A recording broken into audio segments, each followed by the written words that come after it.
దొంగలు దొంగలు ఊర్లు పంచుకున్నారట. బాప్రే, ఎవరన్నా ఈ శాస్త్రం రాసింది?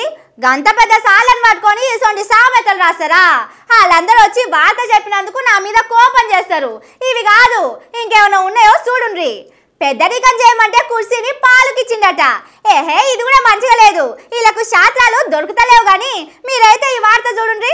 ఆ దుకాణ పైనే ఈ దుకాణ పైన తన్నుకుంటేనే కాదు, ఒకళ్ళొకలు బాగా మెచ్చుకున్న నిజాలు బయటకు వస్తాయిల్లో. ఎట్లంటారా? ఇక చూడుండ్రి. పట్టి విక్రమార్క గారు, పొంగులేటి శ్రీనివాసరెడ్డి గారు, తుమ్మల నాగేశ్వరరావు గారు, మొత్తం ఖమ్మంలోనే ఉంది కదా మంత్రివర్గం అంతా. శాఖలన్నీ మీ దగ్గరనే ఉన్నాయి, నిధులన్నీ మీ దగ్గరనే ఉన్నాయి. ఆర్థిక శాఖ మీ దగ్గరనే ఉంది, గనుల శాఖ మీ దగ్గరనే ఉంది, రెవెన్యూ శాఖ మీ దగ్గరనే ఉంది, వ్యవసాయ శాఖ మీ దగ్గర ఉంది. మంత్రులు అంటేనే ఇవి ఇంకే ఉన్నాయి. టోటల్ గా ఖమ్మం జిల్లాకే అప్పచెప్పినాము తెలంగాణ రాష్ట్ర ప్రభుత్వాన్ని. అది ముచ్చట.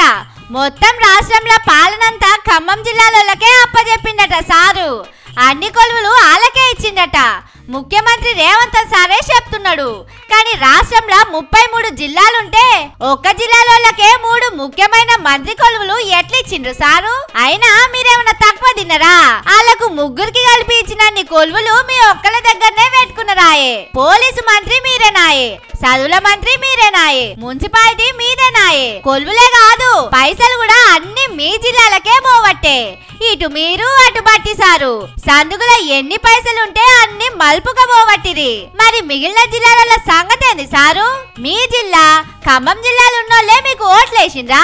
ఆ 2 జిల్లాలనే మీ కాంగ్రెస్ లో శాతనయ్య లీడర్లు ఉన్నారా? మిగిలినోళ్లకు జరంత పవర్ ఉన్న మంత్రి కొలువులు ఎందుకు ఇవ్వలేదని ఆ జిల్లాల పబ్లిక్ అడుగుతున్నారు. అయినా వాళ్ళకేం ఎరక సారు? పొంగులేటి సారుతోని బట్టి సారుతోని మీకు ఎంత పరేషాన్ ఉన్నదో, మీ కుర్చీ మీద ఎందరి కళ్ళున్నాయో ఏం తెలియదు కాబట్టి అట్లా మాట్లాడతారు. మీరు అవన్నీ పట్టించుకోకండి. ఇంకేమన్నా కొలువులు పైసలు ఇచ్చేటి ఉంటే ఖమ్మం జిల్లాలకు పంపిండ్రి. కానీ మీరు ఇట్లా మాట్లాడతా అంటే పక్క పట్టున్న ఉత్తమ్ సారును చూడుండ్రి. అన్ని ఆళ్ళే పంచుకుంటున్నారు. మా నల్గొండకు ఏమి ఇస్తలేరని పాపం ఏడవలేక ఎట్లా నవ్వుతున్నాడో.